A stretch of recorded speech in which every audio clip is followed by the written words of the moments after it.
Order tayo mami lunch. Mga inasal. So, mag-order sa mami. Pila sa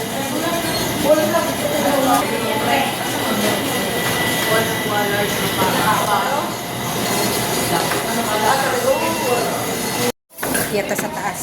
Sa taas ng mga akon mga mami. Karon na kuhuman og order. Hello everyone.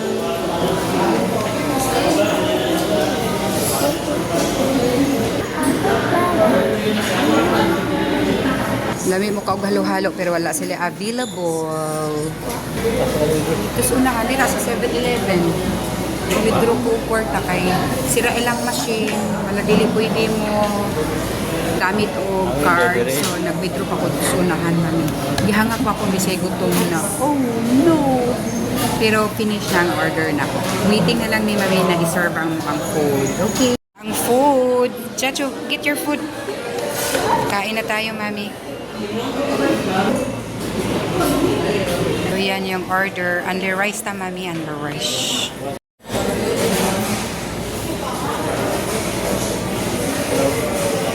Nangaon sa mga inasal, Diyos ko, gipanggutom mo, ang bilin bukog.